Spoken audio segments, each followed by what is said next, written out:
Bismillahirrahmanirrahim. Pada tanggal 17 Oktober tahun 2021, Puji datang menemuiku untuk sekedar ngopi darat karena kami sudah hampir 4 tahun tidak bertemu. Puji adalah salah seorang sahabat lama ketika aku masih bekerja di salah satu kantor outsourcing di daerah Jakarta. Sifatnya yang humoris, loyal dan tak segan untuk menolong membuat kami cepat akrab satu sama lain saat bekerja di kantor yang sama. Namun berselang setahun Puji terlebih dahulu resign karena telah mendapatkan pekerjaan baru. Selama aku dan Puji berbeda tempat pekerjaan, hubungan komunikasi kami pun masih cukup baik walaupun hanya sekedar bertukar pesan singkat untuk menanyakan kabar dan pekerjaan masing-masing.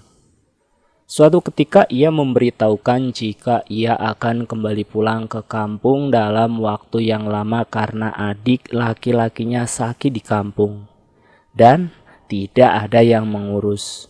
Setelah saat itu aku dan Puji bisa dibilang hampir tidak pernah ada lagi komunikasi karena mungkin kesibukanku di kantor dan Puji yang sedang fokus mengurus adik laki-lakinya yang bernama Dani. Singkat cerita, 2 hari sebelumnya, pada tanggal 15 Oktober, Puji tiba-tiba mengirimkan pesan singkat melalui sosial media untuk mengajakku ngopi darat di sebuah kedai kopi tepat pada tanggal 17-nya. Tentu saja dengan senang hati ajakan Puji kuterima. Aku sempat membatin jika pasti akan ada cerita-cerita menarik saat kopi darat bersama Puji nanti. Dan benar saja, saat di hari yang ditentukan suasana di kedai kopi langsung pecah sekali dengan kehadiran si Puji. Lelaki bertubuh tambun dan berkulit hitam manis itu sukses membuat kelak tawa. Kepiawaiannya untuk menghibur teman ternyata masih ada di diri Puji. Setelah berbasa-basi perlahan, suara Puji agak serius ketika menceritakan mengenai dirinya yang kini tengah bekerja di salah satu kantor Jakarta sekitar 6 bulan yang lalu. Aku pun menanggapi cerita dan keluh kesahnya selama ia bekerja yang rupa-rupanya Puji mulai tidak betah bekerja di kantor tersebut. Cerita kemudian berlanjut manakala aku menanyakan bagaimana kabar adiknya Dani yang kala itu sedang sakit. Puji kemudian menghisap dalam-dalam rokok elektrik miliknya dan mengepulkan asap sambil matanya mencoba menerawang kejadian-kejadian yang telah membuat adiknya menjadi tidak waras selama hampir 2 tahun. Dani sekarang sudah agak membaik, hanya saja masih sering cek rutin kontrol ke dokter spesialis syaraf dan psikolog. Jawab Puji datar. Kalau kau mau tahu kejadiannya, panjang ceritanya Sel. Aku sampai gak habis pikir kenapa adikku bisa sampai seperti saat ini. Imbuh Puji. Aku memburu dengan pertanyaan penyebab sakitnya adiknya dan ia pun menjelaskan secara rinci. Dani adalah adik nomor 2 Puji yang kala itu berusia 20 tahun memang mempunyai cita-cita untuk bekerja sebagai pelaut. Dalam benak Dani, seorang pelaut adalah pekerjaan yang keren karena bisa keluar negeri secara gratis dan berlayar dengan para turis-turis asing. Namun untuk Dani bisa bekerja di kapal pesiar, ia harus melanjutkan pendidikan, tes dan juga biaya pendaftaran yang mahal. Tentu saja dengan kenyataan yang ada, ia harus mengubur mimpinya bekerja di sebuah kapal pesiar yang mewah dalam-dalam. Ibu Dani hanya seorang buruh cuci di kampung serta ayahnya hanya buruh serabutan. Untuk makan sehari-hari saja masih kurang. Dan mereka mengandalkan pemasukan dari Puji, begitupun untuk biaya sekolah SMA Fatimah. Kecintaan Dani dalam dunia pelayaran tak semata-mata membuat ia harus tenggelam dalam keadaan. Dani terus berusaha menggapai mimpinya dengan cara ia rajin mengikuti postingan grup medsos tentang cara-cara bekerja menjadi ABK di laut walaupun harus secara ilegal. Saat kedua orang tua Dani mengetahui, Dani sempat ditentang oleh mereka. sebab akan membahayakan dirinya sendiri karena bekerja secara ilegal. Apalagi pekerjaannya sangat berisiko. Namanya orang tua, kalau anak kerja di laut dan pulangnya beberapa bulan sekali pasti kan mikirnya berisiko ya, apalagi ilegal. Dani pun bahkan pernah diajak bekerja oleh sang kakak Puji untuk mengadu nasib di Jakarta sebagai waiter ataupun kerja di bagian administrasi. Namun baru 2 bulan ada di Jakarta, Dani meminta kembali pulang ke kampung. Tak lama setelah Dani pulang, ia kemudian meminta izin untuk bekerja sebagai ABK. Dan Dani menjelaskan jika dirinya ditawari bekerja sebagai ABK penangkap ikan, tetapi masih seputar wilayah perairan Indonesia. Dani ditawari oleh salah satu kenalan dari grup postingan Facebook. Dani pun berujar kala itu, "Gak apa-apalah, aku jadi ABK pencari ikan. Yang penting sama aja aku bisa punya pengalaman baru mengunjungi wilayah-wilayah lain di bagian Indonesia ketika berlabuh. Tolong ya Bu, Pak, kali ini saja izinkan aku untuk menjadi pelaut," pinta Dani. Sang ayah Darmono menentang keras kemauan anaknya. Pak Darmono seperti sudah mendapatkan firasat kala itu. "Dani, Bapak enggak setuju kalau kamu itu harus melaut, apalagi kerjamu sebagai nelayan. Lawong kamu kepingin kerja di kapal pesiar yang bagus, tapi dengan prosedur ilegal saja Bapak enggak setuju kok. Apalagi kamu jadi ABK pencari ikan toh. Sudah toh, kamu nurut saja sama orang tua," ucap sang ayah.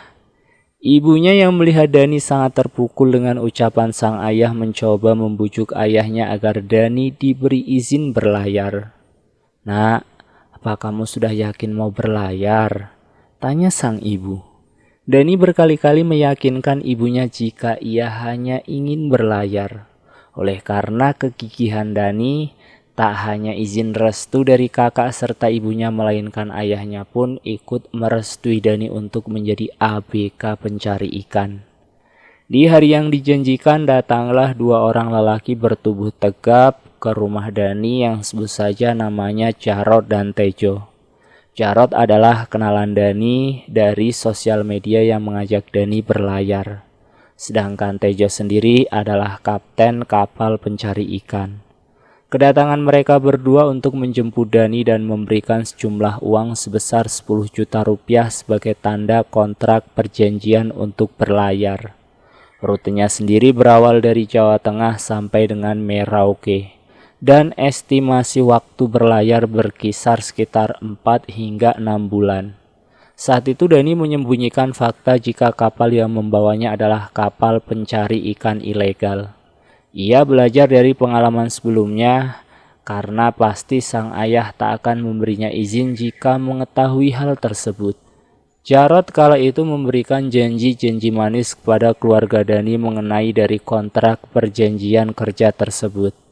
Ia menjelaskan dalam 1 bulan Dani mendapatkan gaji sebesar 6 juta rupiah dan ada potongan sebesar 3,5 juta selama 3 bulan pertama. Pernyataan Jarod itu otomatis membuat Dani membulatkan tekadnya untuk bergabung bersama menjadi anak buah Tejo, serta keluarga Dani pun dengan senang hati mengizinkan anaknya untuk berlayar. Awal mula petaka tahun 2016, di bulan Agustus pertama kali Dani mulai berlayar. Menurut pengakuan Dani, sejak pertama kali ia memasuki kapal dengan para ABK yang lain, ia sudah merasakan sebuah keanehan. Dani melihat ada 2 buah peti kayu yang menyerupai peti mati. Namun karena saat itu Dani adalah ABK baru, ia hanya menganggap mungkin itu adalah sebuah peti untuk menaruh hasil laut yang sudah ditangkap. Setelah beberapa hari berada di lautan lepas, kapal tersebut melepaskan jangkar. Pertanda ini saatnya untuk menjaring hasil laut. "Dani, tolong kamu tebarkan bunga setaman ini ke laut," perintah sang kapten. Dani menuruti perintah si kapten tanpa rasa curiga. Dani masih berpikiran positif jika mungkin ini hanya bentuk simbolis untuk menghormati penunggu yang ada di laut dan supaya hasil tangkapannya banyak. Baru sebentar bunga taman itu ditaburkan, entah bagaimana muncul sekumpulan ikan laut yang berenang memutar-mutar hanya di sekeliling kapal. "Iya Dan, itu banyak sekali ikannya," ucap Lesmana, salah satu ABK yang juga baru bergabung. Dengan sigap, Parman, Udin, dan Pardi membentangkan jaring dan langsung menangkap hasil laut itu dibantu oleh Dani dan para ABK yang lain. Dani dengan semangat membantu menarik jaring yang berisi penuh ikan. Namun saat ia membungkuk, mata Dani dibuat terbelalak melihat ada sebuah ular raksasa di dalam air yang sedang bergerak melingkari kapal. "Ada ular, awas, ada ular," ucap Dani dengan panik. Para ABK yang lain hanya saling pandang melihat kelakuan Dani yang aneh. "Kamu belum 1 minggu di sini sudah halusinasi Dan? Orang gak ada ular kok," ucap Pardi dan diiringi tawa para ABK lainnya. Untuk sesaat Dani tertegun, mungkin ia hanya salah lihat atau efek fata morgana di lautan. Entahlah, Dani hanya bisa bergumam dalam hatinya. Pada malam hari, Dani yang masih terjaga tak sengaja mendengar suara si kapten yang seperti mengobrol dengan seseorang. Ia perlahan mengintip dari celah sekat bilik ruangan dan melihat si kapten sedang duduk bersila dan di hadapannya ada sebuah 2 dupa yang menyala. Dan ini juga tak sengaja melihat seorang wanita cantik berpakaian serba hijau serta hiasan mahkota di atasnya. Si kapten menyebut wanita itu dengan sebutan Nyi Blorong. Tenggorokan Dani seperti tercekat saat ia mendengar samar-samar suara dari mulut Tejo. "Pilih saja dari ABK ini yang mana yang berkenan untuk Nyi ambil jiwanya." Dani yang ketakutan segera berlalu dari tempat itu dan pura-pura tertidur. Entah karena terlalu kepikiran apa yang baru saja ia lihat sebelum tidur, pada malam hari Dani dimimpikan didatangi oleh seorang perempuan kerajaan yang memakai mahkota dan berpakaian serba hijau. Dalam mimpi Dani, si wanita itu berkata, "Kamu sudah mendengar percakapanku, maka kamu kelak akan mati." Dani juga mengaku jika ia seperti terkena rep-repan atau tindihan karena sekujur tubuhnya terasa berat. Dan masih dalam mimpi itu Dani melihat si wanita kini berubah menjadi ular raksasa yang ia lihat pertama kali saat menarik jala ikan. Ular itu melilit tubuh Dani dan perlahan melahapnya sampai pada akhirnya Dani terbangun dari mimpinya. Dari mulai saat itu, si Kapten Tejo yang biasanya terlihat dingin dan biasa saja terhadap ABK lain kini mulai berperangai yang aneh. Ia sangat peduli kepada Dani, bahkan Dani mendadak menjadi anak emas Kapten Tejo. Dani seringkali diberi waktu istirahat yang panjang dari ABK lain serta diberikan tugas kerja yang tidak terlalu capek. Sontak saja perilaku aneh Kapten Tejo kepada Dani menjadi pergunjingan para ABK lain. Padahal saat itu Dani sendiri masih bertanya-tanya apa yang menyebabkan Kapten Tejo berubah sifatnya menjadi sangat baik kepada Dani. Seiring berjalannya waktu, perlahan Dani melupakan kejadian yang pernah ia lihat. Namun untuk ritual penebaran bunga taman itu masih sering dilakukan setiap kali sebelum menjaring ikan. Suatu ketika Dani kembali memergoki Kapten Tejo kembali menyalakan 2 buah dupa di bilik kamarnya. Seperti sebelumnya, ia kembali penasaran tentang apa yang akan terjadi walau ia diliputi rasa takut yang luar biasa. Saat itu Dani mendengar suara perempuan yang lembut berbicara. "Arahkan kapal ini menuju ke arah tenggara sejauh 20 km dari tempatmu menaruh jangkar. Di sana akan ada banyak kerang dan biota laut langka lainnya yang akan kuberikan kepadamu. Namun kau harus paham ya, yang kuberikan ini tidaklah sia-sia," ucapnya. Si kapten terlihat manggut-manggu dan menyanggupi apa yang diminta oleh si wanita misterius itu. Dani kemudian mengendap-endap berjalan perlahan meninggalkan bilik itu dengan tubuh yang gemetar ketakutan. Ia kembali ke bagian bawah kapal tempat tidur para ABK dan terkejut saat melihat Lesmana yang sedang tertidur tubuhnya dililit ular raksasa. Rasanya mulut Dani terbungkam dan untuk beberapa saat ia bahkan sampai tidak bisa bergerak melihat penampakan yang mengerikan itu. Dani berdoa dalam hati sebisanya dan anehnya ular itu langsung menghilang. Ular itu lagi, tidak salah, ini pasti pesugihan, batin Dani. Keesokan harinya Dani mengurungkan niat untuk memberitahukan Lesmana tentang apa yang ia lihat. Dani berasumsi percuma saja memberitahukan, toh mungkin nanti Lesmana tidak akan percaya. Dan apabila nyatanya Lesmana masih sehat walafiat sampai pada akhirnya, bukannya ia sendiri yang akan malu, gumam Dani dalam hati. Kebetulan di hari itu cuaca sedang tidak mendukung, sehingga penangkapan ikan sempat ditunda. Dani dan para ABK lainnya saling berbincang satu sama lain di bagian bawah kapal untuk menunggu hujan badai reda. Dan tiba-tiba tubuh Lesmana bergetar hebat, mengejang dan matanya mendelik ke atas serta mulutnya menganga lebar mengeluarkan busa. Semua para ABK panik dan mencoba memberikan pertolongan pertama. Naas, tak berselang lama Lesmana pun sudah tidak bernafas. Innalillahi wa inna ilaihi roji'un. Seketika Dani terperanjat melihat teman seperjuangannya meninggal mendadak. Padahal Lesmana terlihat sehat dan seperti tidak memiliki riwayat sakit apapun. Kapten Tejo yang sudah biasa menghadapi ABK meninggal saat berlayar langsung menyuruh Pardi, Udin dan Dani untuk segera menyimpan jenazah Lesmana di dalam freezer penyimpanan hasil laut. Dengar ya kalian, hal seperti ini sudah biasa ditemui. Jangan kaget, segera masukkan jenazah itu ke dalam freezer.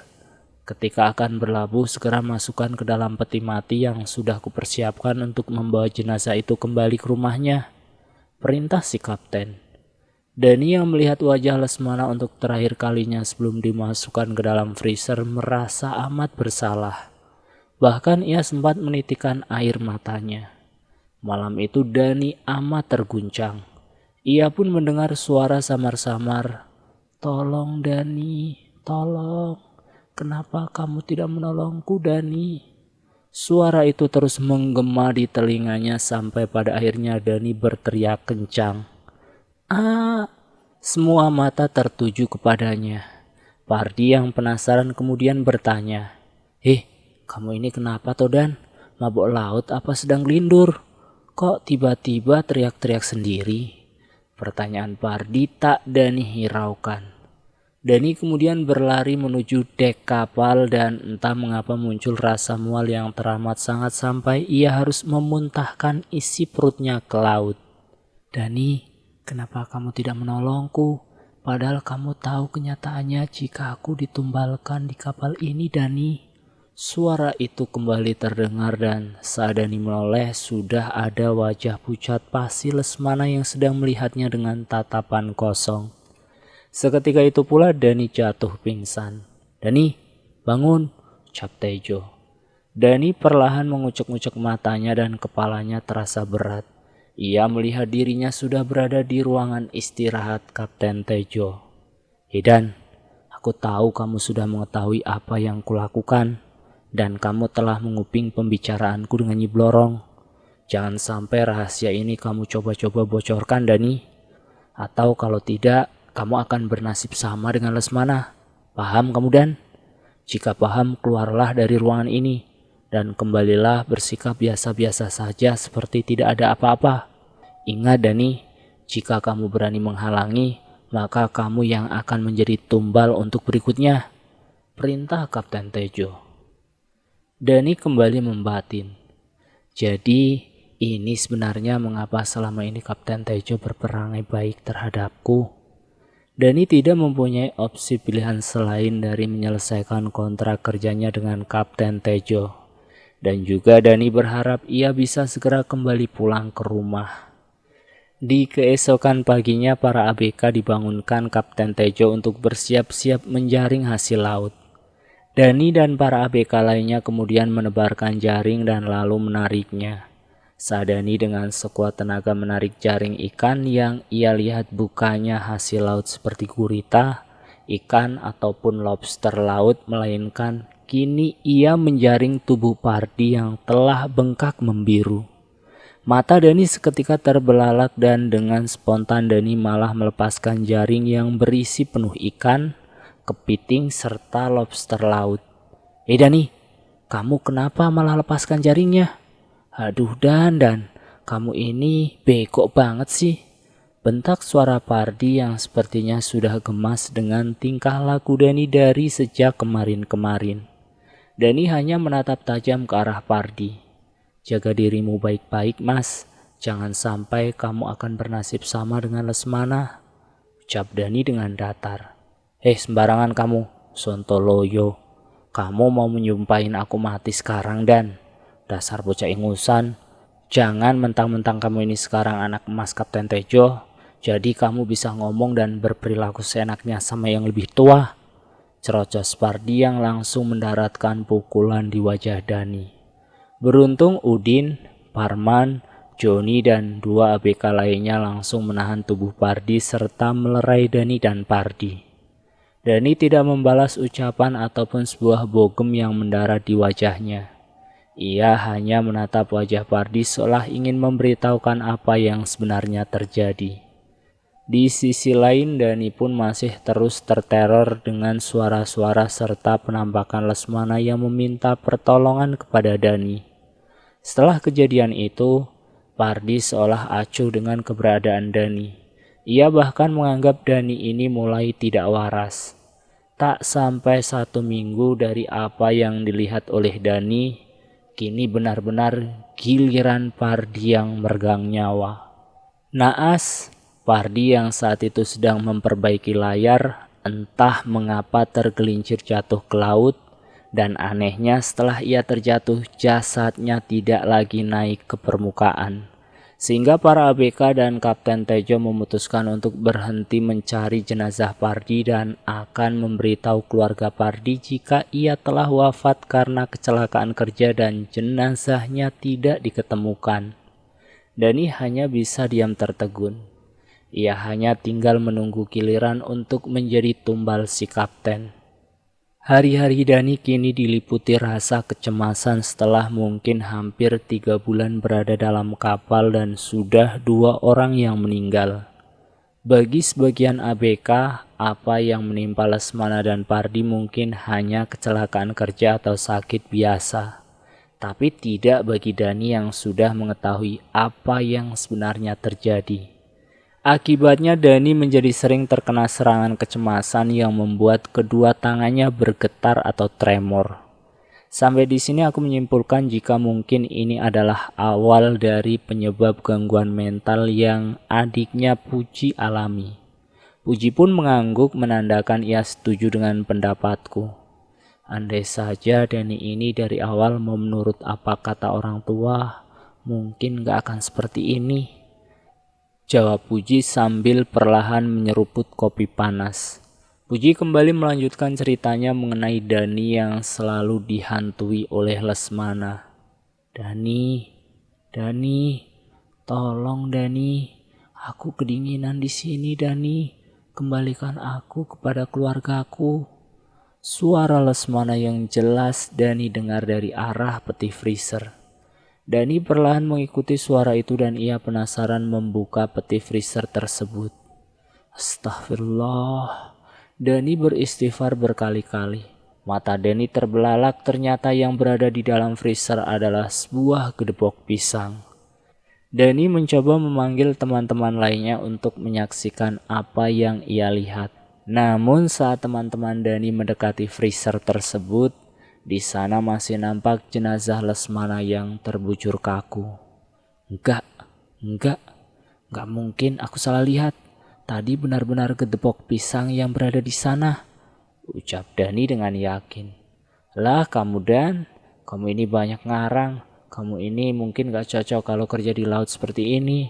Banyak berhayal saja kamu Dan, jawab salah seorang ABK lainnya. Perlahan keadaan Dani yang tertekan akibat terus dihantui oleh Lesmana serta Pardi yang suka menampakkan diri membuat Dani menjadi pemurung dan tertutup. Menurut ABK yang bernama Udin, bahkan pernah memergoki Dani ingin loncat dari kapal. Beruntung saat itu Dani sempat terselamatkan. Dani menjadi sering berbicara dan tertawa-tawa sendiri.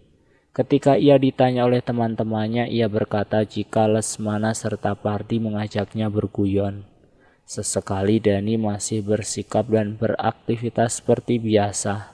Namun seringkali Dani seperti orang yang tidak waras. Parman, kamu akan diajak pergi oleh Lesmana dan Pardi. Haha, cepatlah Parman, mereka berdua sudah menunggu, ucap Dani. Parman dan para ABK lain tidak terlalu mengambil hati ucapan Dani, karena mereka pikir Dani ini mulai terganggu jiwanya. Seperti kejadian Pardi, hanya berselang beberapa hari Parman ditemukan tergeletak tak bernyawa. Awalnya Parman disangka hanya tertidur, karena ia tidak juga bangun walaupun hari sudah siang. Setelah dicek oleh Joni dan salah seorang ABK lainnya, ternyata Parman sudah tidak bernafas dan denyut nadinya serta detak jantungnya sudah berhenti. Mereka menafsirkan jika Parman terkena angin duduk atau serangan jantung mendadak. Kan sudah aku bilang jika Parman akan dijemput oleh Lesmana serta Pardi. Hahaha, ucap Dani sambil tertawa-tawa tidak waras. Para ABK lain kini mulai percaya apa kata-kata Dani walaupun kondisi kesehatan mental Dani sudah terganggu. Kalian sebaiknya pergi dari kapal pesugihan ini. Jika tidak, nyawa kalian akan menjadi taruhannya, ucap Dani berbisik. Joni yang mempercayai ucapan Dani lalu membuat siasat untuk kabur dari kapal tersebut saat berlabuh. Tepat di pelabuhan Kalianget, Sumeneb, saat kapal sedang bongkar muatan serta menurunkan jenazah Lesmana, singkat cerita Joni dan Dani berhasil pulang ke rumahnya masing-masing berkat bantuan dari warga yang menolong mereka dan juga pihak kepolisian.